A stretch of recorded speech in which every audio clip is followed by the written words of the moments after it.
reporting on the games you love by people who love to game. The MMO Reporter Network.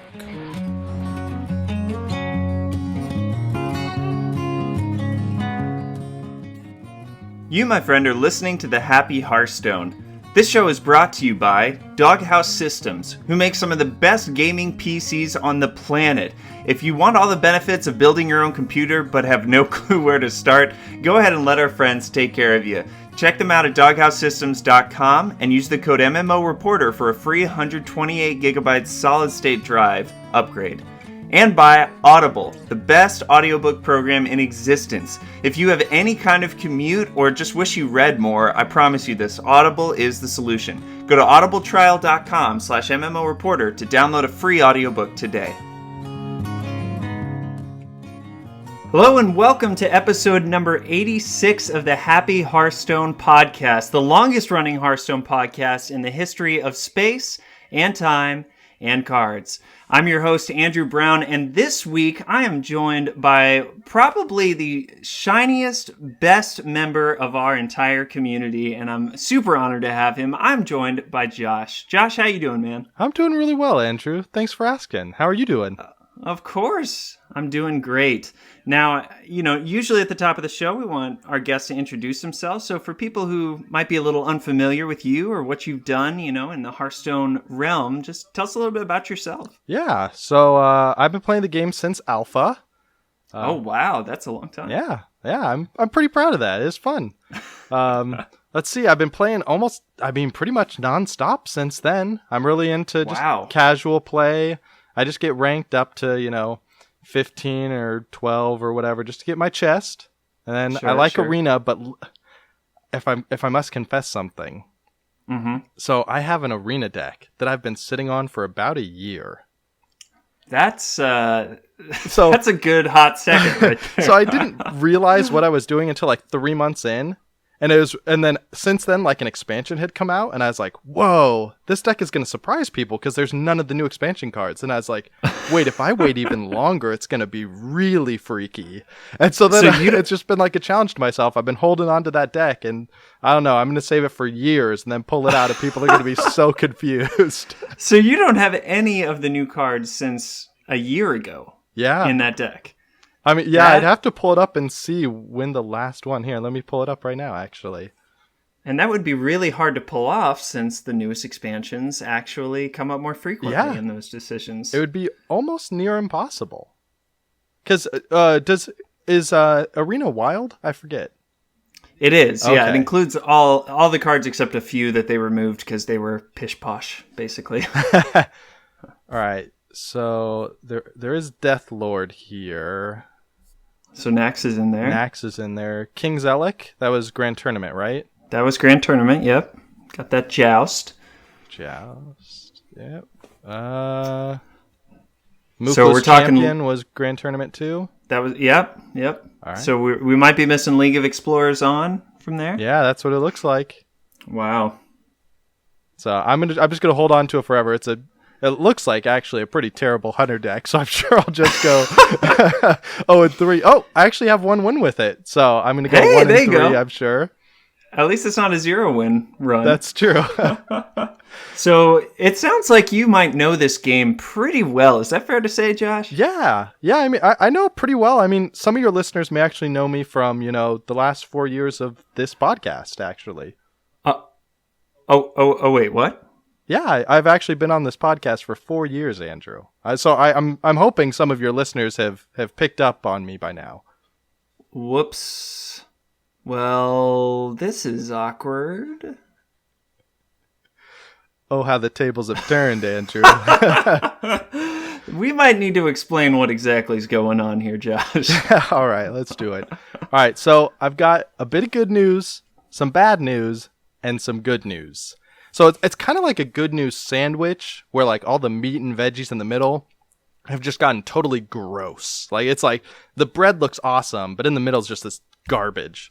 And I mean, the whole situation's not super fair for you guys because all the good news is really only for me. So I got a job at Blizzard. I'm joining the quest design team on World of Warcraft. It's one of my all-time favorite games, and honestly, it's basically my dream job. It's a job that I've dreamed about having. Actually, I've literally dreamed about having this job. Wow. Yeah, for a very long time. I'm super excited. I start later this month. But that also means I can no longer host Happy Hearthstone, which I'm really sad about. And I'm really sorry I have to leave you all so suddenly. Like, it's really unfortunate, just out of nowhere I'm dropping, especially because we had a little gap in our episodes because this sort of thing was happening and we had to figure out what was going on. But let's get to the other slice of good news at the bottom side of this sandwich. The show has never just been about me. This is not the Josh Hearthstone podcast. My favorite part of the show is that it's a community show. There's always been a new guest host coming on every episode. Dozens of listeners have stepped up and brought their own expertise onto the show, just like Andrew did here. Just a reminder to everyone, Andrew's the one who brought on that fabled Demon Zoo deck. I broke deck battles in half. Yeah, you did, man. Basically. We had to change the entire format of deck battles because your deck just wouldn't lose. I think it went for almost a whole year. Just toppling everything. It's crazy. It's also still my favorite deck that anyone has brought onto the show. Which is a good reason why it did so well. It's nice if the person piloting it not only knows how to use it, but also enjoys using it. That's true. That does help. Unlike those other decks I hated, I just tanked them right away. Yeah. This isn't going to do anything. Yeah, it's my last episode here, Andrew. I'm just going to get out all the dirt. Sure, please, unearth it. So once I found out this was happening, I went and talked with Chris, who runs MMO Reporter, the network that's hosted us since the very beginning and has always helped us. He hosts the website, the files, all that sort of stuff. And we just started talking about who from the community would be a good fit for taking over the reins of the show and kind of continuing it on. Because we didn't want the show to die, obviously. I've poured a lot of time into this. I love it. I think you listeners get a lot of enjoyment out of it too, so I didn't want to just leave you stranded. And that's why Andrew is here. I'm super excited. Andrew has agreed to adopt Happy Hearthstone as his full-time gig. He's going to be the permanent host going forward. So, Andrew, thanks for stepping up and doing that. Oh, are you kidding me? Since we talked about it, I've been in a state of humility basically ever since. My attack's been stuck at 1. But in all seriousness, man, it's an honor. And even though I totally agree with you that this is a community-based show, this show doesn't have to have you, but it could not have existed without you. And I know I speak for the whole community when I say we're really going to miss you. We're going to... And it just won't be the same without you. So really thankful for what you've done here.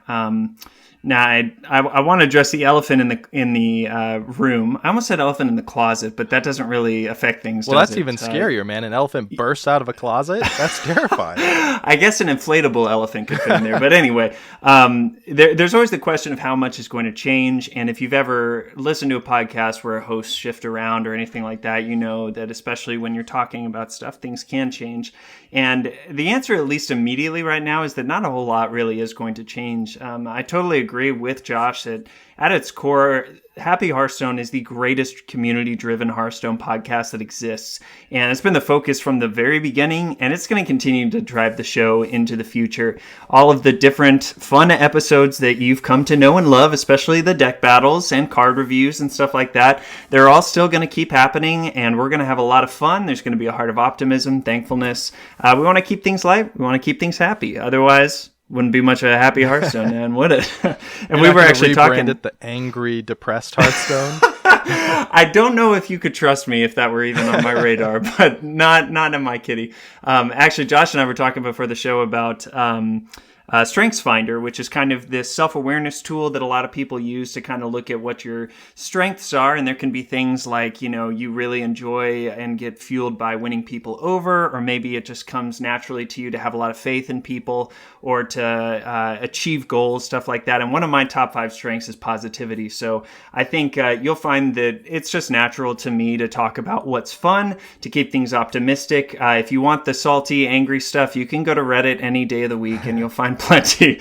But we're going to keep this light and fun, just like always. That being said, I'm also not Josh, and I'd be a fool to pretend like everything's exactly the same. The biggest difference I've noticed between Josh and I is I'm a little bit more aggressive when it comes to laddering up and getting better at Hearthstone. In fact, I've run a podcast for the past year and a half called Valence Chosen, and what we've done on there for all this time is talking about strategies to get better at the game while not necessarily having to break your bank and stay kind of within a budget. So that's what our conversations have been for the past year and a half, and I'm sure that in some degree you'll probably see more of those conversations around here because that's what I really enjoy. I've been so close to hitting Legend a couple times, and it hasn't happened quite yet, but I think I've got a good working knowledge about the game, and I really believe that while you're getting better at something, it gets more fun also. So we'll find a good balance between being able to improve at the game and having a lot of fun while we're doing it. And really, at the end of the day, I believe that the best is yet to come. You're not going to want to miss a single thing around here at Happy Hearthstone because we're going to keep being a community that loves one another, loves this game, and just has a blast. So I'm really excited to see where things go from here. Yeah, me too. And of course, I'll be passing on all the guest hosts that have been on the show before, all the contact info for them to Andrew. So, I mean, even though I'll be gone, you'll still see some familiar faces from over the years, Absolutely. like Scott and stuff like that. I hope I'm cool enough for Scott because that guy is almost as much of a part of this show as you are. Yeah, we're almost Siamese twins. Podcast Siamese twins. That's true. But I'll make sure he comes on here at least. Good. To continue that going. So just to explain some of the logistics real quick, just to get this out of the way before we go on with the episode, I'm going to keep GameDiplomat.com as my personal site. So I moved it off of MMO Reporter servers. I have all the old Happy Hearthstone episodes there for now, but all the new episodes of the show are going to be posted on MMO Reporter's website, right, Andrew? And you're going to be moving over all the old episodes onto that site too? Yep, I've got some grunt work to do here, so that'll be fun. Good man. And if you miss me, come by GameDiplomat.com and say hi. I'm going to be talking about my experiences as a dev there, going over to Blizzard, and also my time on EverQuest. And I'm going to be continue doing my small little indie game podcast, Game Diplomat, on the site. I can do that one, no conflict of interest there. And I created an what? Unless you were gonna, talk about some small game like I don't know, Overwatch or something like that. I mean, the small indie game. Yeah, they need that kind of extra boost. Yeah. So. I also created a new AMA section on the site where you can ask any question and I'll be answering them. I'm trying to do at least a couple a week, so that's been fun. So stay in touch. Absolutely. And I know that if you've been listening to the show for any amount of time, you're going to want to go over there and check his stuff out. I've been listening to Game Diplomat quite a bit, and I love that they're little bite-sized shows. I can listen to it pretty much in one commute, which then I don't have to worry about, when am I going to listen to this again? And you left me hanging or anything like that. So yeah, I like that too, because you're just like, you can be done with it and just move on. Absolutely. Well, Josh, as we enter into a new era, we need to kind of start this episode. So we're going to start it like we always do. Why don't you tell us why exactly you're happy? Well, I mean, I'm making World of Warcraft, right? Like I said, this doesn't get better. Yeah, this is my dream job. I've wanted ever since I played WoW back in 2004 in my college dorms. I mean, this is my dream. I'm living it. It's weird. It's not very often that people get to live their dreams, and I got that opportunity. I'm really excited. Oh, and, oh man, this might make me a bad dad for not listing this one first. Just a few days after I got the job offer, I also found out that my wife and I are having a little baby girl. Congratulations. Thank That's you. awesome. Yeah, that's super exciting too. There was a lot going on during the holiday break. Andrew, you have a little baby girl too, don't you? I do. She's just over 6 months, and being a dad is the toughest, best thing in the world. I'll tell you what. So you'll love having a little girl, man. We were convinced the whole time that it was a boy. We actually waited until our kid was born to find out what the gender was, and it was so much fun. I did not want to do that at all until we actually did it. Now I can't imagine doing it any other way. But anyway, we were totally convinced it was a boy the entire time, and then all of a sudden I find out I have a daughter, and it is a lot of fun. That's awesome. Congratulations on yours too. Thank you so much. So why are you happy? Well, I'm happy because we survived ice-pocalypse over here. I actually live in Oklahoma currently, and this is one of those states that doesn't get a lot of ice or snow. So when it does happen, or when the meteorologists are thinking that they're going to see something, the school districts all shut down. People buy out all the milk and bread in all the stores, and then we ended up getting just rain. Really? Not even freezing rain, just rain. Wait, so schools preemptively shut down? They shut down the night before. My wife's actually a school counselor, so it was great news for us because I had the day off already, and so she did too. So we had a family day. But it's just so funny that, and I trust the meteorologists that they're actually reporting what, they know, but there's only so much you can know, I guess. Yeah. So that was a lot of fun. That's awesome. Congratulations on surviving that. Thank you. My favorite thing were the memes that were on Facebook of people who had spilled ice cubes out of their cup and it said, "We will rebuild." So, that's really what we've been through. And obviously, thrilled for you, Josh. If I didn't say it enough, it's one thing for you to leave. It's another thing for you to leave for your dream. So I know I speak on behalf of the whole community that we're happy for you, and obviously I'm thrilled to get the opportunity to be here and to be happy with everyone else. We're happy together. That's right. Everyone's happy around here.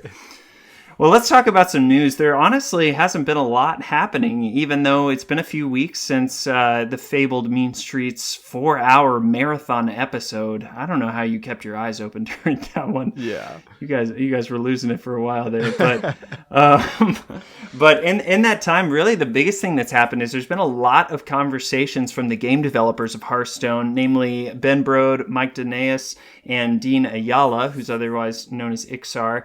And they've been talking a lot about the design perspectives behind the show. There has been a YouTube series that Ben Brode's been making called Designer Insights, and they haven't been coming out as much lately. So the community's really been wondering, hey, where are those and what exactly is going on? I mean, it's really easy to pick apart a game like this and say, I want the meta to look like this, and this card's too powerful, and blah, blah, blah. So it's really nice that lately they've been giving as much information as they possibly can. And honestly, we don't deserve any of this. So anytime they come to us with some information, it's really a breath of fresh air and just shows how nice they are, honestly. And I'm sure as a game developer, Josh, you probably know the balance of the community wanting the game to look a certain way and you being the developer to make it whatever way you want. So can you talk to us about that at all, about what that looks like? Yeah, I mean, it's a tough balance, right? Because there's a lot of things. I mean, there's so many different factors. I mean, one of the big things is technical factors. Whenever people on forums or Reddit or whatever say it would be really easy for them to change X when they're talking about technical stuff, like when they're talking about restricting cards in arena or changing odds. If people say it's easy, it's rarely easy. There's usually so much, even if it sounds like it should be easy, it's not, just because of all the ramifications that would have. And designs, oh no, it's tough because a lot of players, there are so many different perspectives to have. And actually, Mark Rosewater, who's the lead designer on Magic, if you don't listen to his podcast, I highly recommend it. He does a podcast called Drive to Work, where he basically talks about game design all the time. And so it's a TCG. It's Magic is a physical trading card game, not digital. But he just goes into all sorts of aspects of especially card design. And his most recent episode was called Perspective, because people in the community started yelling at him about something. And basically his point was, everyone in the community has a part of the game that they love, right?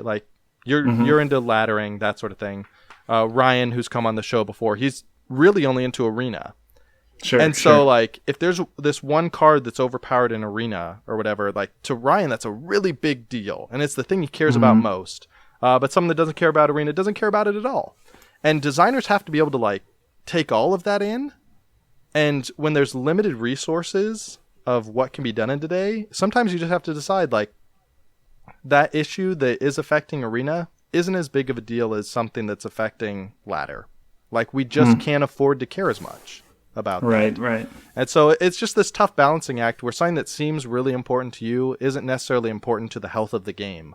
And it is, maybe it's important, but it's 5th in the list or 10th in the list, and you have to tackle issues 1, 2, 3, 4 before you even begin thinking about that. It's tough to kind of have that big picture perspective, and it's honestly impossible for as someone that's not working on the game, because they're looking at, okay, here are the next 4 sets. So I don't know how many sets they're building, but if they're building the next 4 sets, they know where they want to go. And so it might be, hey, okay, right now we're going to have this problem in the current meta, but it sets us up for this awesome moment or this awesome meta next meta. And that's really what we care about. So we're okay with this little bad part of the meta now because it's going to make it better in the future. And that's just something that we would have no idea. We couldn't know. Josh, are you saying that Purify Priest will have its day? I don't know about that. And actually, honestly, one of the best episodes of Mark Rosewater's podcast is the episode where he talks about making bad cards and why he makes it and why it's really important for the health of the game for them to release bad cards. And I think that's just a case with Purify. I think Purify is just a bad card. There's been a lot of I mean, even when Ben Brode talked about it himself, he said that there were a lot of people who wanted to make a fun deck with this kind of idea with silence and stuff. Yeah. And I don't know. There's so many different perspectives and different desires. The word that kept coming to mind as you were talking about it is priorities, right? Mm-hmm. So everyone has different priorities in life, and even just within the game of Hearthstone, my priorities are going to be different from yours and Ryan's, and collection isn't even in there or anything like that. So I mean, it just goes a number of different ways, and if you try to make everyone happy, ultimately you're not going to make anyone happy. But it was really cool to hear them. One of the big things they did talk about was the ladder system. They're not totally convinced that what they have is the best that it can possibly be, but I think that they do understand that it's going to take a pretty large overhaul for them to get something that's a lot more fair or a lot less grindy. That's really the number one complaint of everyone, is that it takes so many wins, so much time to get to the places that they want on the ranking system and stuff like that. So they mentioned a few ideas that possibly they could insert win streaks from rank 5 to legend. They could have some hard caps so that you can't lose stars after you get to rank 15, 10, or 5, something like that. And I think that there was another idea, but I can't even remember it now. So it was at least encouraging to hear that, because I know a lot of my friends who play are always trying to get up to that rank 5 chest so that you can get their golden epic at the end of the month, because it's so pretty and everything. So being able to get there. Oh, the other thing was being able to, like, where you fall at the end of the month. So once the season resets, it's, legend players go down, I think, to rank 16 or something like that. So everyone's just trying to grind up together, and that beginning of the month can be really, really brutal. So it'll be interesting to see what they do. What do you think of the ladder? Yeah, I don't know. Honestly, I don't put enough time into it to have a great opinion on it. That's fair. Yeah. I will say, one of the reasons why I love Blizzard and was really excited about working there and kind of wanted to work there was, if you remember, one thing that always stuck with me, when World of Warcraft did Cataclysm, there was an expansion they did where they remade a whole bunch of their zones. Like, they just rebuilt huge chunks of the world. And one of the things the developers said during the panels at BlizzCon about that was that the developers are their own biggest critics, and that they're never happy with the state of the game. Sure. And that's kind of the mindset that I think the Hearthstone developers have. Like, when people are yelling at them, like, the ladder is broken, the ladder's dumb, it's not working, like, they know that. Like, they aren't happy with how it is either. They know it can be better. Right. And I think they're working on that. They're their own biggest critics, too. So I don't know. I think it's great that they're experimenting and trying to find ways to do it. I don't have a silver bullet answer for them. That's fair. That's totally. And I think it's nice to hear them say that too. That, hey, guys, let's slow down and realize that what we've got is functional. At least, the other thing they mentioned is that there shouldn't be many people who make Legend, because once everyone's Legend, it doesn't mean anything, right? So it should be hard to get there, but they do agree that at least there should be some some balance between, how much skill do you have and how much time do you need to invest in order to, I guess, achieve the highest or feel like you're part of the VIP club or something like that. So that's good. They talked a lot of Arena too, and we'll probably have to get Ryan on here to talk about some of the ideas here. But they said that the River Crocolisk being the standard vanilla 2 cost 2/3, that's sort of the go-to, and it's just a lot of trading minions and doing the same things. They'd like to see a lot more swing cards, so tempo-based cards like Implosion or area of effect cards that deal a lot of damage on the board at once, stuff like that can really change the game. They'd like to see more of those get in. And also the kind of cards that are symbiotic with one another, like, I don't know why this is coming to mind, maybe because I played against it on Wild today, but there's that new card from the latest from Mean Streets that gets lower cost as you play Secrets for Mage. Oh, yeah. I have no clue what she's called because nobody plays her except this one guy. But she's kind of useless unless you have secrets in your deck. So finding some way to be able to make those symbiotic plays more accessible to people. Because right now you could choose a minion that has a dragon tag, hoping that you'll get some, dragon triggered minions, and you won't get any. And then you just took a chance and you won't play Arena for a year, and then you'll be sitting around with this 1-win Arena. Something like that. But it's going to pay off in 5 years when I finally play again, Andrew. It's going to be great. I think it's like a car that didn't actually, get used too much, but it just stays in the garage and it becomes an antique, and then you sell it for like $30,000 one day, Yeah. I don't know how that's possible, but if it is, man, you're going to be laughing at us all. So, last thing they said is that they're just super happy with the state of the meta and where the game is at.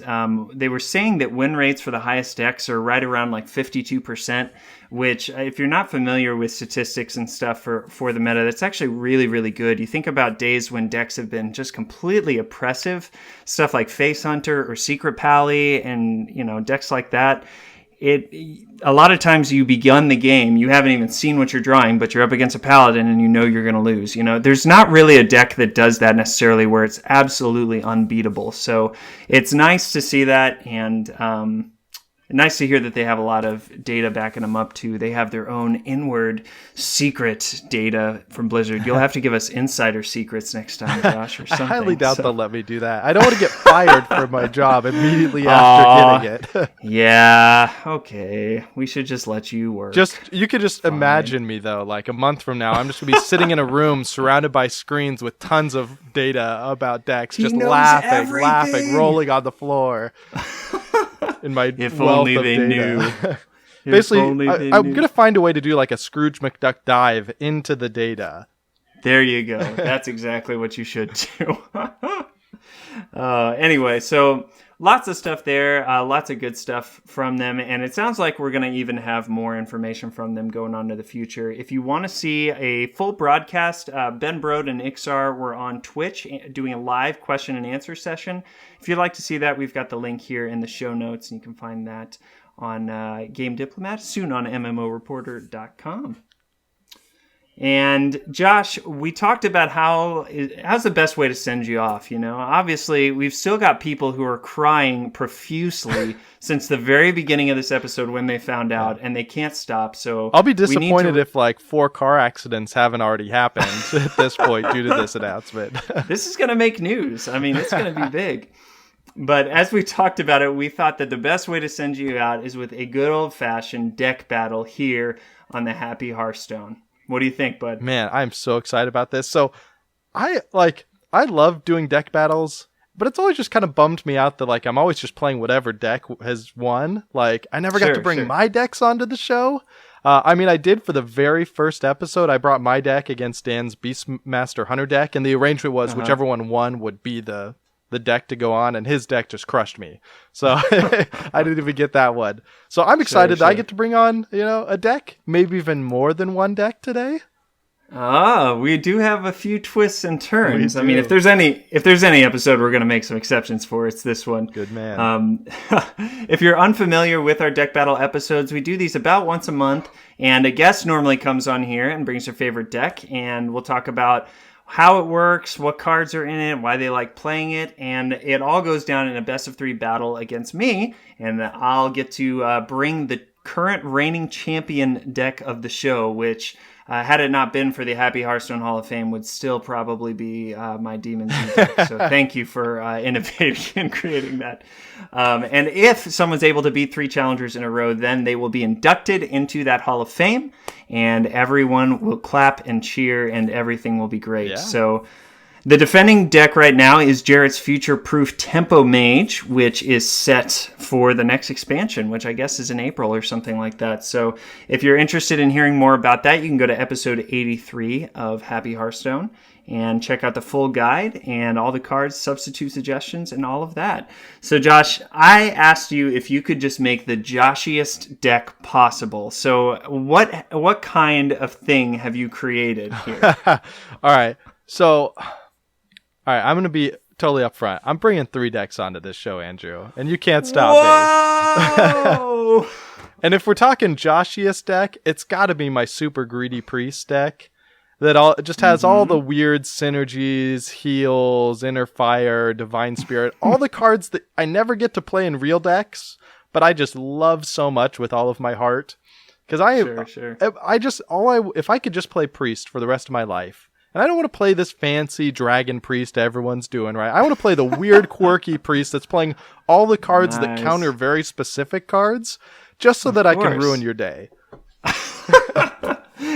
You might be happy on this show, but you're conniving outside on the ladder, huh? Actually, so fun fact, I tried to get my wife into trading card games. And so we started with Magic because it's physical, right? I thought it maybe be a little easier holding the cards, feeling them. Did that, and I wasn't even thinking. I was a dum-dum, is a nice word for it. I was playing my blue deck, which is all about like countering. Basically whatever she tried to do, I would just go, no, you can't do that. It's mine now. Oh. And like halfway through the game, she's like, I hate this game. This is the worst. Why are we playing? And I was I like, don't get to do anything. I should have thought that through better. I should have played like a green deck, or so I just put out minions. Oh, you killed my stuff. Oh no, you're so good at this. No. So that's how I like to play. So the other deck I'm going to bring is I call it my Darkflight Warrior deck. It's my Dragon Cthulhu hybrid. This was like the one deck that I built that I felt really good about at the time, and I still think it was actually really good. I still think it's solid. It didn't get any cards in the latest expansion, so it's kind of fallen out. It's just a little weaker than some of the newer stuff, but it's still, I think, solid.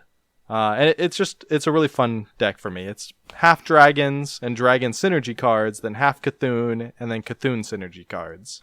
Sure. I remember hearing you talk a little bit about this on a previous episode too, right? Yeah. I mentioned it a few times. Actually, one of the reasons I decided to bring it on the show was this is the only deck that I've talked about on the show that I get asked about fairly regularly, at least when I was talking about it. People were constantly sending me messages on Twitter or whatever for the deck list.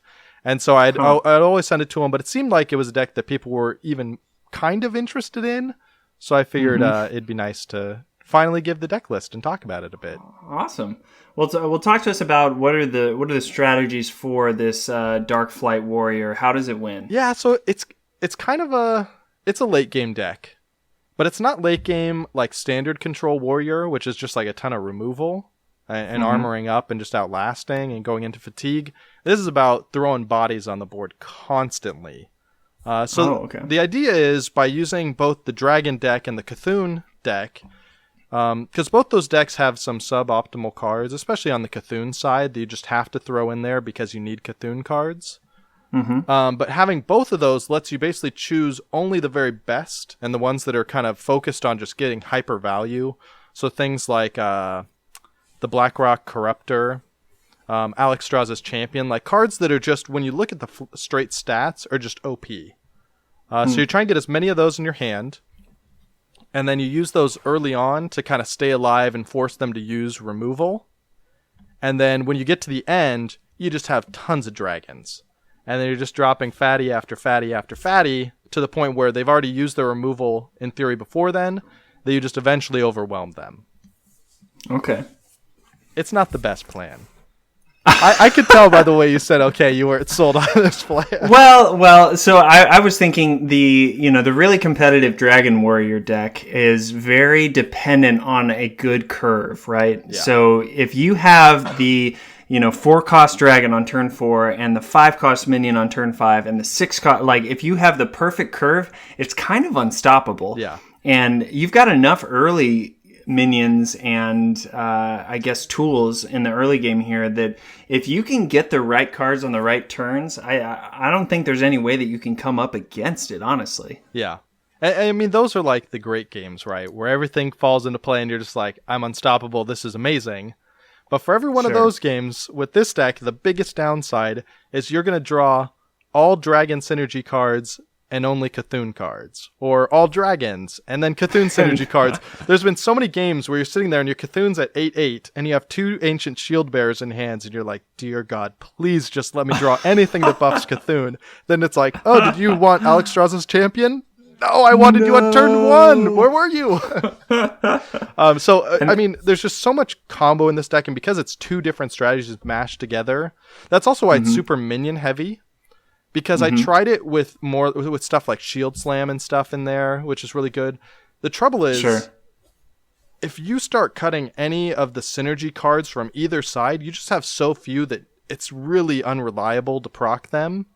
So you pretty much just have to go with all the Cthulhu minions, and then the cards that rely on that, and then all the dragons and the cards that rely on that. And once you have kind of critical mass on both sides, there's just not a lot of room left for spells. But man, when it works out, it feels glorious. Because your board is just full. Oh, absolutely. And if you've got all those beefy bodies on board, I mean, hitting your opponent for what, like 20 plus damage in a turn? Yeah. That feels pretty good. So. Yeah. Well, talk to us about some of the key cards, the things that you gotta have in order to build this deck. All right, so Brand Bronzebeard is number 1. So many of these cards, especially Dragon Synergy and Cthulhu, all of them are battle cries. Brand Bronzebeard is especially important for making sure Cthulhu gets to 10. Because if you have Bran, if you have any other Cthulhu buffing card that instantly puts him to 10/10, and you need to get him to 10 for all the other cards in the deck, like Ancient Shield Bearer, which is another key card. Let's just jump to that one. Sure. That's the 7-cost 6/6 that battle cry. If your Cthulhu has 10/10, you gain 10 armor. And so, which is crazy. Yeah, which is bonkers. Basically, that card is the reason why it's a Warrior Cthulhu deck. And then Alexstrasza's Champion, which is the 3/3 with charge for 2 if you have a dragon, is the reason it's a dragon deck. Those 2 cards are just so incredibly OP that's why I built the deck. And then with Brand Bronzebeard, Ancient Shieldbearer will give you 20 armor, which is just ridiculous. There's no coming back from that. I mean, it's almost Reno, basically. Yeah. But it doesn't necessitate that you're at 1 HP. Yeah. So it's Reno that will always happen no matter what your health is. Yeah, golly. Yeah, and that's the sort of card that if you have any sort of dragon on the board and then you do that, your opponent usually just concedes. Because they were trying to burn you down because that's really their only option. And then once that starts happening, it's over.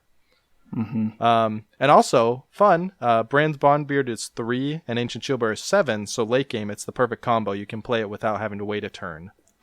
Yeah, that's no Emperor Thorson required for that one. Cthulhu is obviously the other one because a quarter of your deck is buffing it, and he drops a ton of damage when he drops. And then Twilight Guardian is actually another key deck. It's a neutral. That's the dragon. He's the 3/6 taunt for 4. You have to have a dragon in hand. But the biggest problem with this deck is just getting rushed down early. And this guy, the 3/6, is just perfect stats for taking out, 2 or 3 enemy little swarmers before he goes down. Nice. Yeah. That sounds really good. I mean, the other thing that I forgot to mention earlier that I really like about decks like this, even though they might be a little bit less reliable than something that just commits to 1, is how much of a surprise it can be. So if you play your Alexstrasza's or if you play one of the Beckoners of Evil on turn 2, they know you're playing Cthulhu until that Blackwing Corruptor hits the board, and you've just got them saying, what? Yeah. And they're trying to play catch up to just figure out what the heck you're doing, which is a huge value when you're going up against someone. Yeah, I totally agree. That it's actually been really fun, and sometimes I will intentionally only show 1 if I can, I love showing Alex Strauss' champion early, because then they're like, oh, it's Dragon Warrior, right? And so if I drop that and go face, they start panicking. Because one of my big goals is I need them to use their removal in the early game. Because if they don't have it once the dragons drop, I'm golden.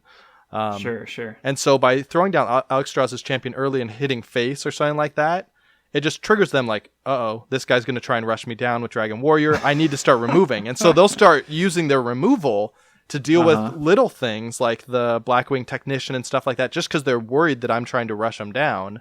You're just playing mind games at this point. And then all of a sudden you're like, oh, Bran, Ancient Shield, or Bran, what's the, I can't remember, the 3-cost 2/1 that deals 2 damage and buffs the your Disciple Cthulhu. of Cthulhu. Thank you, yeah. Then you do Bran, drop that guy, your Cthulhu's instantly 10, you dealt 4 damage, like, and they weren't expecting it. It feels so good. That's crazy. Ugh. And then the shield bearers drop, and I'm armoring up for 40, and they have no clue what's happening. And I just love my life. And people can run into my room and lift me on their shoulders. It feels great. At least the experience is like that. Yeah. Or something. So that's what I'm hoping happens in our deck battle, that I get one of those good games and not the games where I'm just cursing myself for splitting the deck. I think I hope for you that happens too. Thanks, man. It'll be good. We'll keep it fun on here. Yeah. Now you've also got 2 other decks, and you kind of told us a little bit about them. Do you want to hit us with any other news about them? I mean, so the Greedy Priest deck is also kind of the direction I really wanted them to take Priest. I've mentioned it a few times on the show, like I really like the unique aspect of Priest with the healing and the health buffs, and using the health buffs with stuff like Inner Fire and Divine Spirit to get more value out of them. I think that's a really interesting, cool style of deck. So that's kind of the Priest decks that I like building, just because that's what I want Priest to be good at. But as I was going through and building that deck, I just started putting in all the cards that like I want. So I put like 2 copies of Convert in here, because I love that card. It's an awful card, but I just love it. I put 2 copies of Resurrect, even though it's not really a total Resurrect deck, because that's just one of my all-time favorite cards. A copy of Mind Control, because that card was like my favorite card for the first 2 years of this game. So it's all just a deck in there that doesn't actually have a strategy. It's just cards that I like. So that is the Josh deck then. Yeah, that's totally the Josh deck. I don't know how I'm going to win. I'm just going to have fun, and maybe I win, I guess. If you do, it will be the game of the century. That's true. Basically. And hey, you're talking about the value of surprise, right? No one's going to see these converts coming. I don't even know what's in there. And I just because you mentioned Convert, I have to tell a quick story because I was playing a game on the ladder, maybe rank 10 or something like that, and I was playing a Reno Mage deck, and it was up against a Control Warrior, which is a really tough matchup because you're both just trying to get to the very end. And he had played Elise Starseeker earlier, which gives you the option later in the game to change all of your deck into legendary minions, right? So very powerful at the end of the game when you've got a few cards that you can't really use anymore, but now they're big buffed legendaries, hopefully. And we're at the very end of the game, like 1 card left in each deck, and he plays a Nexus Champion Sarad, which he had gotten from that Elise Starseeker. So he hero powers, he has some spell, I don't know what it is. I had played my Reno, and what does he convert? My Reno. And so he gets a copy of it in his hand, if this is the right card that I'm thinking of, right? Yeah. And so he gets a copy of Reno in his hand, and because he's only got 1 card left in his deck, guess what? There aren't any duplicates. Instant heal. So he was able to outlast me because of a Convert off a Nexus chip. So I have seen Convert win games before, and it did not feel very good, but we'll see if it can do some work here. So what you're saying is my Greedy Priest deck is actually the Unicorn Priest deck that everyone's been waiting for. So you're saying there's a chance. It what was all that well 1 in a be. million talk? And then the last one here, it seems like, is like a absolute legacy deck. Is that fair to say? Yeah, I'm super excited. So this deck was the reason I decided to bring more than one deck on. I'm bringing on the very first deck I ever brought onto the show. That the Warlock deck that I brought to face Dan's Beastmaster Hunter in like 2013, I think. I rebuilt it from scratch as best as I could. I never built a formal deck list because it was the very first time, and we weren't just doing deck lists.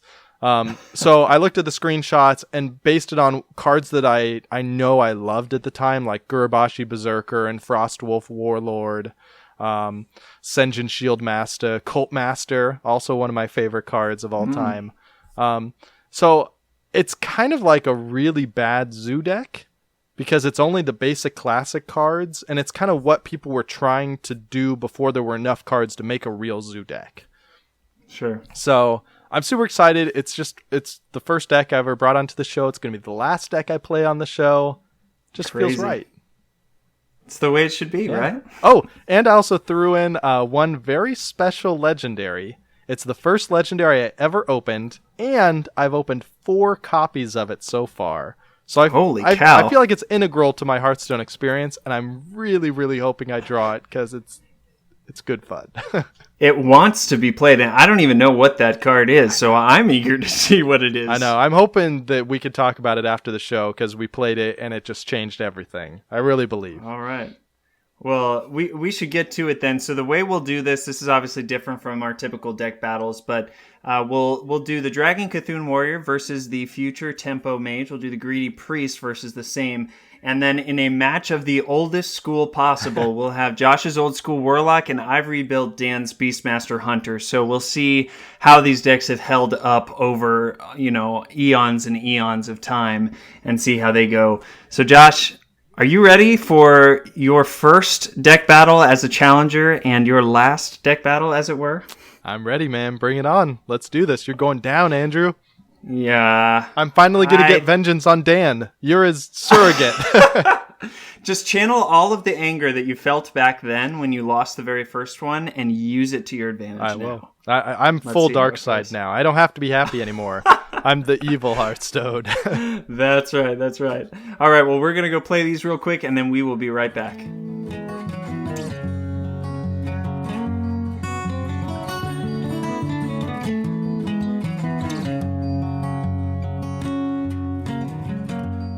The battle is over, the dust has settled, and we have 3 pretty insane matches to report back on, don't we, Josh? Yeah, man. This is why I love playing these weird decks, because they make some weird games. So, to go all the way back, if we can even remember that far, the very first one had the Future Tempo Warrior, or Mage, against your...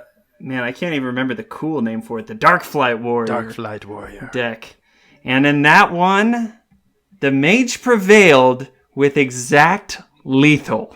Yeah, man. So I didn't even think about counting lethal ahead of time because I didn't think you had it. And then after I hit end turn, I was like, wait a second. Started doing the math. Oh, no, because I knew you had fireballs in hand. I totally forgot that the little skeleton dude had spell power. And so I thought I was too shy. There were actually a couple times where I forgot that I had, I think, 2 spell damage on board. Yeah. And I think there was a time where I killed one of your Sylvanas. I killed your Sylvanas and I didn't even think about it. Yeah, I was super confused because you played Antonidas and then killed Sylvanas, and I was like, "Whoa, that was a ballsy play." I had worked out in my mind that I could frostbolt your Sylvanas and your other minion, and everything would freeze. And then I could just go face and unload all my stuff, and then I'd kill you next turn. But then that Sylvanas got killed, and I had already put in everything, so I just sat there praying, don't take my Antonidas, don't take Antonidas. So we got to talk about one moment in that game in particular. Sure. Because there was a moment where you said, well played, when I had a Cthulhu on the board with lethal, and you had a secret. And I was sitting there thinking like, okay, if that's vaporize, I don't want to attack. But then you said, well played. And I was like, Andrew wouldn't troll me. That must not be vaporized. Cool, I'll attack. And then I just did it, and it was vaporized. You totally trolled me. Little did you know that I had it in me. I know, I didn't think you did. I was like, oh, Andrew would do that. And then you did. If I'm honest so with I wrote you, down my very first note here for talking point. I wrote down devious devil. Andrew, you are a devious devil. Now, complete honesty and vulnerability here. I actually forgot that was Vaporize. Really? And I seriously thought that you had won the game. And once, and so I sat there like, dang it, man, I can't. Oh, wait a minute. Oh, wait a minute. I just played right into that. So that makes me feel a little better then, because I didn't think you had it in you, and you really don't. You just had bad memory like I did a couple times. I still was okay with the troll. Yeah. Because, I mean, that was a pretty good troll. It was an excellent troll. That game was so close so many times. And there was one point early in the game where you had a Blackwing Corruptor on board. And I remember thinking, if he attacks my face, I'm going to lose this game.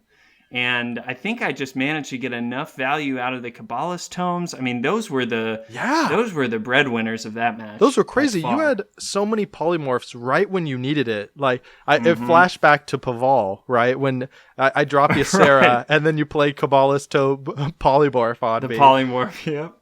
I think I had 3 polymorphs that game, if I'm not mistaken. And that's so helpful. And I got a Kabbalist Tome off of Kabbalist Tome, which when you get that, the value never ends. So I think I just had too many options for you to win that one, honestly. If I could toot the horn of my deck for a little bit. Please do. All right. I was still going to win that game until I drew everything but I think 13 cards and still had Cthulhu at 6/6. My hand was filled. It was basically crazy. So the first half of the game was Dream Scenario, where I had all my Dragon Synergy cards. I was feeling great. And then right after turn 5, I played my Azure Drake, and I wasn't sure if I should to try and draw another one. But I played my last dragon, and then for the rest of the game, basically my entire hand was Dragon Synergy cards with no dragons. I had 2 Alexstrasza's champions. There were 3 turns that if I drew a dragon, I had lethal and could win with Alexstrasza champion. But I had those. I had Blackwing Corruptor, Netherspite Historian, and then I had Cthulhu, and then all the cards that rely on Cthulhu being at 10 health. Oh, it was so painful. I just petered out so hard. It's a perfect example of like when the deck fails. Just watch the second half of that match, and you'll know if you can stomach playing this deck or not. Which they'll be able to do on your Twitch, by the way, right? Yeah. So I live streamed the whole thing. We'll put it in the show notes. We'll embed it in the page, so you'll be able to see it. Very good. Yeah, and I totally forgot that I think you got Bran off with both of the Ancient Shield Bearers, didn't you? Just one of them. Just one of them. So, okay. It felt like a ton of armor. Yeah, it just is a ton of armor. So the brand play was actually, that was one of my desperate play. I'd basically done nothing for 2 turns before that. Or I played the Twin Emperors without the proc. Right. And I did nothing for a turn. And then I was just like, Brand's in my hand. I just have to play it so he wastes his turn killing it. Just so I buy a turn. It was a sad Brand play. But ultimately you got at least a little bit of value. That was a nuts game. Yeah, it was fun, super swingy. It was back and forth, and you had Antonidas, and you had tons of fireballs. Oh, wait, no. That wasn't Antonidas, that game, right? That's how I finished the game, yeah. It was. That was brutal. That was because I was at one point, I think I was close to like 40 health. And you just... Right, because of all the armor. Yeah, you barreled through it in like 2 or 3 turns. It was brutal. When that spell damage starts to rack up and you get infinite fireballs, it's kind of hard to... Put up a fight against that. It felt like you were like setting up like a chain gun the whole match, and then just at the end just let loose, and I could do nothing to stop it. It's like a chain nuke gun or something, because each of those fireballs hurts pretty bad. Yeah. And then, the second match. Okay, so let me tell you something that happened in the second match. So I'd love to hear this. I was so bummed at myself after we had talked about Convert. So you played Ragnaros. Right. I had Convert in hand and Entomb and enough mana to play both, and I didn't.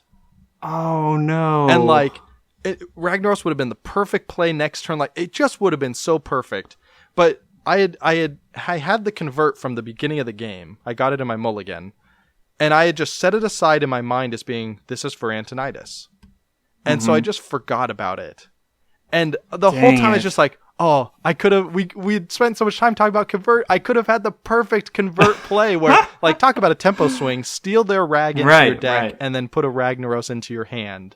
Like, that's just crazy. Double rag. And once you if you can get both of those on board, that would be crazy. Yeah. Well, that is sad.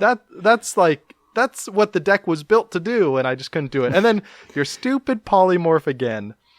Yeah. So I thought I had the perfect opening hand. I had Injured Blade Master, Circle of Healing, and Resurrect.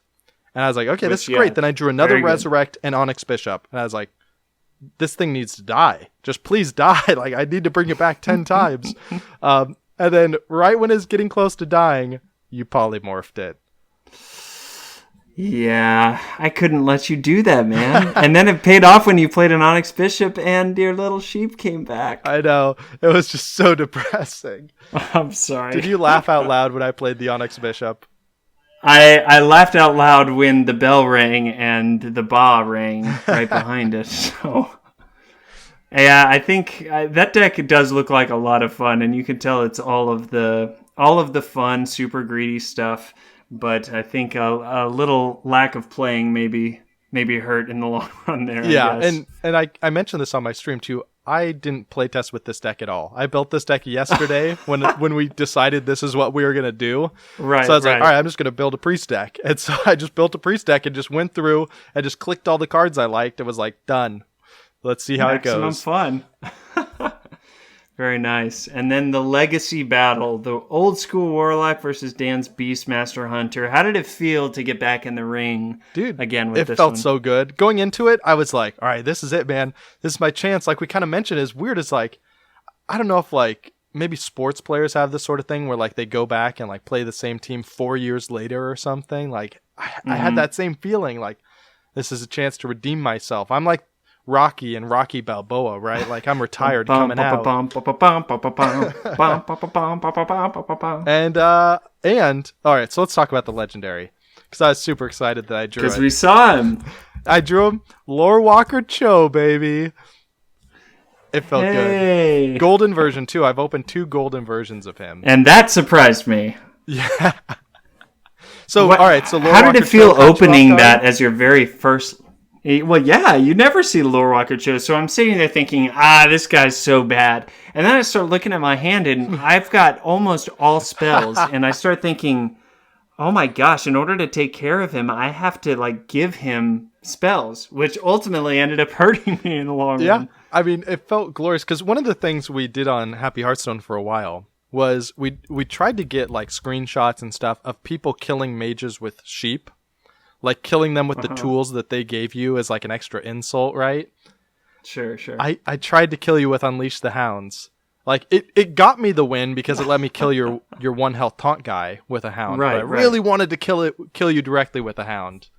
But it was awesome, man. In my hand, I had 2 Unleash the Hounds. It was crazy.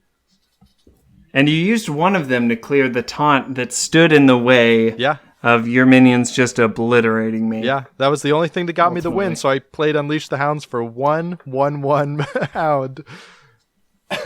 You thought it was bad post-nerf? It's even worse when you only get one of them. So the vengeance has finally been dealt. Yeah. From Warlock to Hunter. It felt good, man. It felt good. I was really worried for a while. Like, around halfway through, you were dealing some heavy damage to my face. And then I remembered that Warlock decks back then didn't run healing. So which is crazy. I had no way of getting back up above 15. I was really nervous.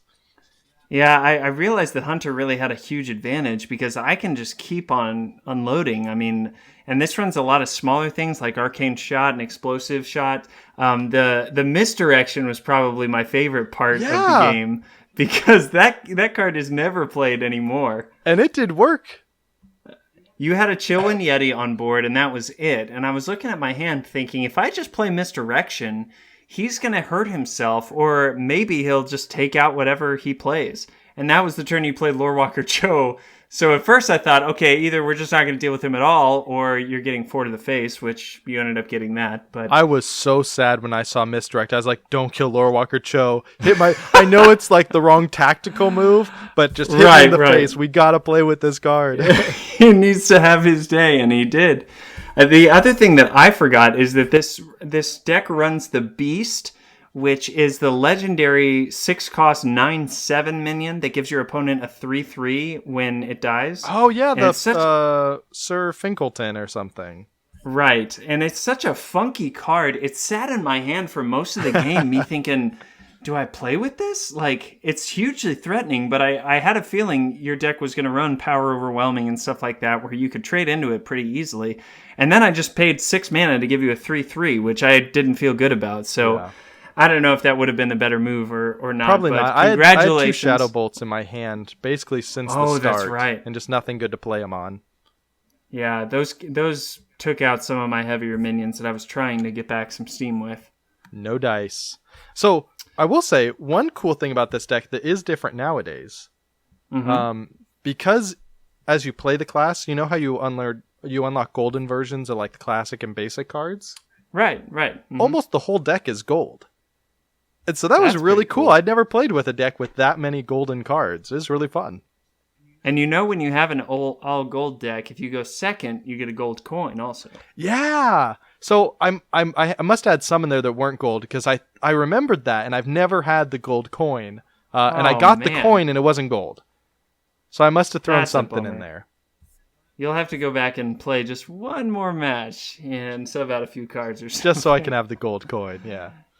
It's got to be a fun experience. But that's super fun, Andrew. I'm super excited that you thought of that idea to play the original 2 decks again. The very first deck battle ever. That was just a really fun game to end it on. Good. I'm glad. It's coming back full circle to the glory days of the Happy Hearthstone, as it were. It is. And even though I went 2-1, I still feel good about getting vengeance on Dan. I'm gonna send him a message right after this. I got his phone number. I'm gonna harass him. You should.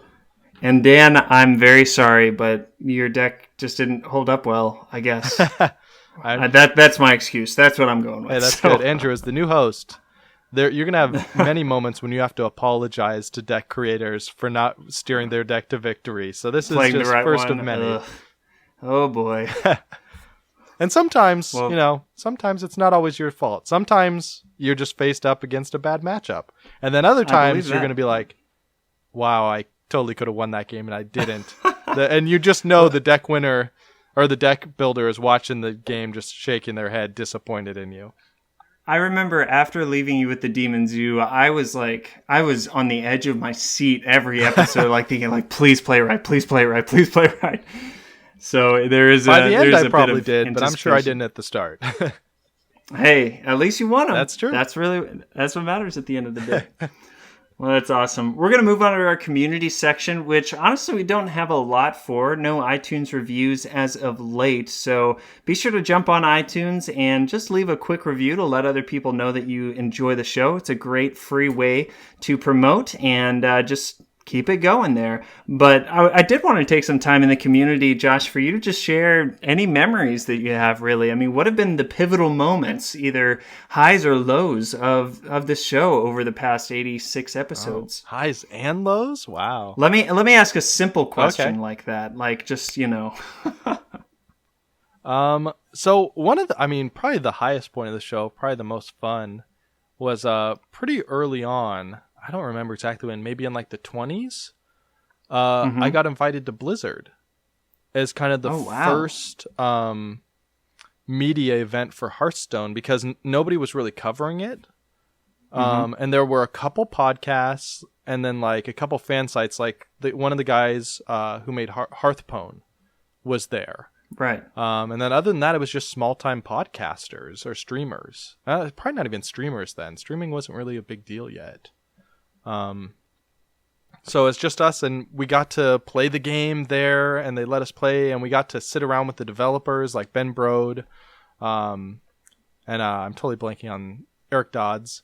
Those two were kind of the two main guys, and so they just sat and talked with us for the whole day, and we just got to hang out. Christina Sims, who was the community manager, I'm not sure if she's still in Hearthstone. I think she might be on a different game at Blizzard now. But we just got to hang out at the studio and play Hearthstone before it was out, before anyone really had access to it. Wow. And then we got to do and then afterwards, one of the cool things I thought, everyone that was there we all got online afterwards and recorded an episode together for all of our shows. So they came on Happy Hearthstone, and then I went on their shows, and then we all just kind of recorded our experiences. And it was just a really cool first moment in the Hearthstone community starting to form, and everyone was really collaborative and working together and helping each other be great. And that was just a really cool moment that, we've tried to continue on this show going forward. I thought it was really cool. I was just about to say, I think that really laid the foundation for what you ended up doing here, and probably that experience that was really the core from the very beginning ended up spilling over and saying, hey, we can keep this going with more people outside of the Blizzard offices and really just keep the enjoyment of this game alive. Yeah, totally. So, I mean, that's probably my favorite memory. Obviously, I met Scott through this show, and I mean, we're friends now. I mean, we haven't really met up in real life. Well, we talk all the time, and so, I mean, obviously making a friend like Scott is really cool. That's been really awesome. And just, I mean, in that vein, I meant to add up, like, how many guests have been on the show, because I'm not sure exactly. But I've got to meet so many awesome people. I mean, I can't even think of one host that I'm, like, disappointed was on the show. I was constantly amazed how good people were and how friendly and nice and fun. Because I went into it like not sure, like, how am I going to get people to come on the show every single week? And like, am I going to get some real creeps or something? But I mean, no, everyone was awesome. I mean, continually, just one after another. I was always impressed with how fun and friendly they were. It's been so cool. It's pretty incredible. And I've heard it said before that great people attract great people. So, it's no small thing that the entire community is going to be fostered from the center of it. So through all those hosts, it's been awesome to have you steering the ship, man, and really bringing all of us along with you, because that's truly what the journey is, right? Yeah, it's been fun. So, I mean, thanks to everyone. Special thanks to anyone who's been on the show, kind of hosted with me. Andrew, I mean, especially if you come on for a deck battle, you have to do a lot of work to get those show notes built. Holy cow.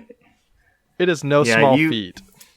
You wouldn't think it would be that much, but I remember spending a good, few hours just thinking through, okay, why do you play Volcanic Drake in this deck? And how can I explain that briefly and concisely? But it was always worth it. And I think it's cool to even look back on those and look through the archives and just see how many people have contributed time, energy, mental capacity, just to give other people a fun show and be able to enjoy the game together. Yeah, I mean, and that's part of why I put a lot of effort in over the Christmas break, because I had to move the website.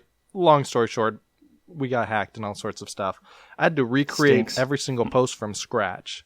But I did it because of just what you said. So many people put so much time into building this archive of knowledge. Right. It's so fun to me to go back and look at deck lists from like 3 years ago. Not because like I would need to learn from them or these are the decks I want to play, but to look at like, how did people view Northshire Cleric 3 years ago? What did people think about, Starving Buzzard pre-nerf? You can see what people were saying pre-nerf and post-nerf. Right. It's just really fun. It's like little time capsules.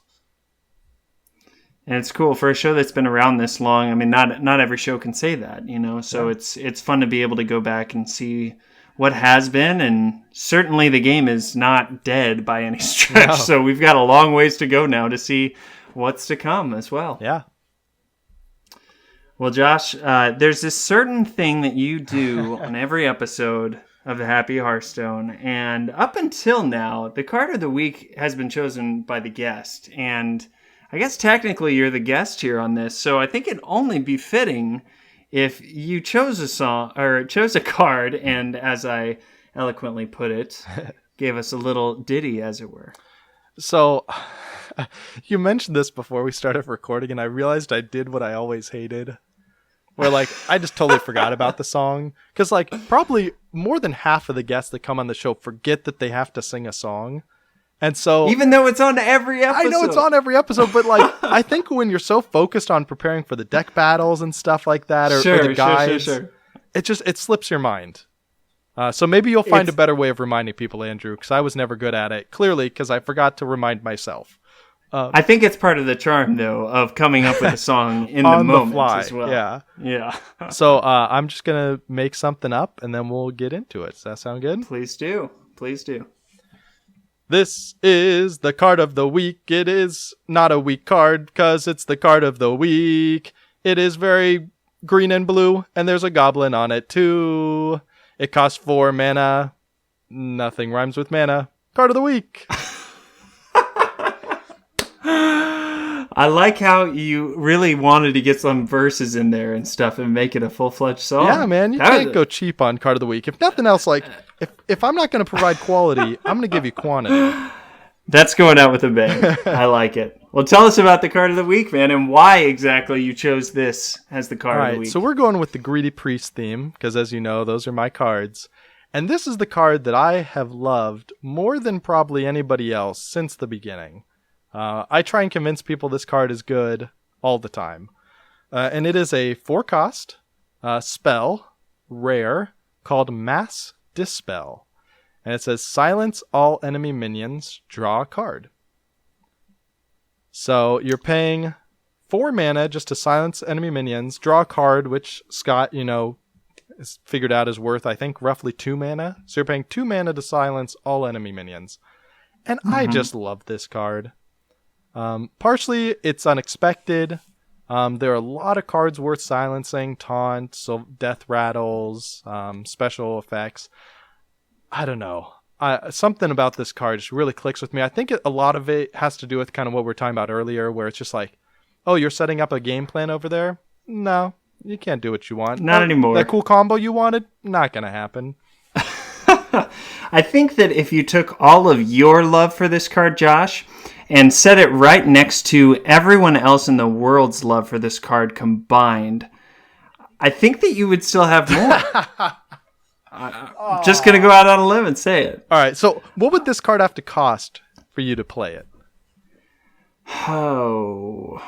Now, see, Scott's way better at this. I still am trying to figure out his exact arithmetic for figuring all that. He's way smarter than me on this. Just gut instinct. Gut instinct, I would... 2 mana, I think it would be for sure playable. I think the hardest thing is that you're giving up a card slot, though. Yeah. And unless your opponent's deck has a lot of buff minions or death rattle minions or something like that, where silencing everything really does take care of them, you're not doing that much for them. Or you're not doing much for yourself to get ahead. Now, the one thing I have thought of that I think this card could see play is if the buff paladin deck ever becomes a thing. Yeah. Because you imagine, like, everything in their hand gets buffed, or Don Honcho hits the board and they've got, 3 11/11s from the Doppelgangster or something like that. A Mass Dispel is just about the only card, maybe Devolve, I guess, that can actually deal with everything on your opponent's board and just weaken them down to their little wimpy stage all of a sudden. So, but unfortunately, that deck is not very powerful right now. So Yeah. The biggest kind of plays I've probably had against it were against like Murloc decks, where you can just kill all their self-buffing. Sure. But yeah, other than that, I had fun with it in an aggro priest deck, just to silence taunts. But oh, that's smart. Yeah, it wasn't really good there because you'd probably rather just play silence. I love everything about this card. But I agree. At 2 mana, I would say this is a good card. Sure. But at 4 mana, I still love it. I put 1 copy in every priest deck I make, whether it's Dragon. Do you Priest. really? Yeah, I do. Wow. This is if I have a spirit animal, this is my Hearthstone spirit animal. This little tiny goblin priest or gnome. I don't know what it is. I was gonna say it looks. Yeah, she looks human-ish. Yeah, she looks humanish, but I'm kind of She's colorblind. Small but she human. looks kind of green. Does she? It's probably just me being colorblind. Yeah, I think it might be. Okay. Well, I don't. She's I don't want to definitely a gnome. Humans are so boring. Definitely a gnome, at least. All right. I'll allow gnome. pigtails. I'll still love the card as a Okay. gnome. Well, it's a good card to go out on, man. I like it a whole Thanks. lot. Well, as we bring things to a close here, we want to tell you guys about everything so that you can follow the show. Like we've talked about this whole time, the community aspect is what the show has been and always will be about. And I would argue even more so now, man, your involvement with this show, just by listening to this podcast, you're a part of the Happy Hearthstone community. So your involvement is going to help us to continue to make it the great thing that it always has been and the great thing that it will be. So you can find all the show notes, links, and videos still on Josh's blog, GameDiplomat.com. It'll soon be over on MMOReporter.com, which is where all of our future episodes are going to be. And as always, feedback. Man, it's important, isn't it, Josh? It is. That's what kept me going all these years, because there were definitely periods, maybe like, a month here or there, where I really wasn't into Hearthstone. I wasn't playing it very much. And getting feedback and knowing that people are enjoying the show and kind of appreciating what you're doing, that's what keeps you going in those dry periods. It goes a long way. Absolutely. So if you want to let me know, I mean, there's no better time than right now to tell me, man, I've always hated that they talked about why they're happy at the top of the show. I don't know. I'm whatever you think. I've gotten that feedback probably 3 times, Andrew. Have you really? Yeah. Well, which is funny because, I don't know if they're just super grumpy. They're like, how dare they be happy? I was just about to say, I don't know how many people it would take me to change it, because just because you give feedback doesn't mean you're just going to change for everyone, right? But yeah. But if you do have any feedback, please send it my way. I'll be over on the Google Plus Happy Hearthstone community, which so many of you guys are on already. And my Twitter is Andrew is Living. We're actually working to get a Happy Hearthstone Twitter up and running, so hopefully that'll come soon. Sweet. And you can email me. We're going to pass the baton, as it were, with thehappyhearthstone@gmail.com. We'll also have comments on the blog, MMO Reporter, or Game Diplomat. But Josh, all of the people want to know where to find you in all of the places. So will you please, one last time, tell us where we can go and keep hanging out with you? I would love to, because that is so I have 2 requests. If you've enjoyed this podcast at all and enjoyed what I've done on it, 1, keep listening to the podcast, please. I'm going to keep listening. I'm actually really excited because I didn't listen to the episodes after I recorded them in the past, because it's really really weird to listen to your own voice. Sure, that's fair. I'm super excited to sub to the podcast and hear what you guys do. I'm really excited. So keep listening. Also, come find me somewhere in one of these places, right? Just come say hi. So at jaugustine on Twitter, nice and simple. Just go to GameDiplomat.com. It has links to basically all of this stuff. I'm going to be talking about, like I said, my game development there and indie games that I'm playing, comics, stuff that I like, and answering questions about Cheez-Its and PC Gamer so far. Please subscribe to the Game Diplomat podcast. I give out free games every single episode. Whatever game we're talking about, we give out at least 1 copy of that game, and almost nobody enters the contests. Especially after working at PC Gamer, that's the secret. Like, when you're reading a magazine, thousands of people read this.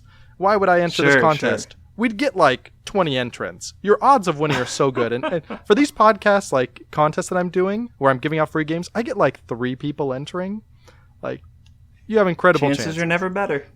Yeah, so you'll hear my goofy, weird voice there, hopefully forever. I'm going to keep doing that podcast as long as I am alive and able. So come out there. And playing games. Yeah. And if you want to talk more directly and just chat, I highly recommend our Discord server, which we just set up over the Christmas break or a little bit before. If you're not familiar with Discord, it's basically it's kind of like IRC, where you set up a chat room and anyone can join and you just hang out in there and talk. And we're just talking about games all day. It's actually been super fun. We probably have 10 or 15 really dedicated people that are always in there. And actually, yeah, right now, Callum Moore was just bragging about beating Reno Locke with Dragon Priest and talking about that. And so they were debating cards. Yeah, he was really proud of that. That's just good. Yeah, it's a tough matchup. So come in there, and I'm hanging out in there, and we talk all the time. And actually, if you were in that chat room, you knew Happy Hearthstone was ending 2 weeks ago, because someone actually spotted a mention of it on the new site that I built. And brought it up in there, and so we had this conversation 2 weeks ago and then kept it on the hush-hush. So spoilers in there, too. Come say hi. But anyways, GameDiplomat.com, just come find me. I would love to just stay in touch. Awesome. Well, Josh, again, thank you so much for everything that you've done for this show. It'll be an honor to take it into the future, and Like I said before, the best is yet to come around here. So we're so excited for you. Dude, you're going to be working for Blizzard. I know, dude. It's crazy. Yeah, and thank you, Andrew. I just want to say before we close it out, thank you for taking over the show. I know you're going to do an awesome job, and that's why I'm excited to keep listening to see where you take it from here and make it even better. I know I'm leaving this show in good hands, because if I didn't think I was leaving it in good hands, I would just close the show. But I have every confidence that you're going to make it awesome and even better, and I can't wait to listen. Well, thanks so much, man. Kinder words could not be said. It's been an honor and a lot of fun to close out this season with you and to step into a brand new one. And thank you for joining us for this whole roller coaster ride. So excited to be with you here in the future. Thanks for visiting the Happy Hearthstone and having a little fun with us. We'll see you next time. See you guys. Thanks for watching the video, everybody. Don't forget to check out all the other podcasts at MMOReporter.com or by clicking on any of the links here. And please check out our Patreon campaign at patreon.com/MMOReporter. Thanks, everyone, and see you in game.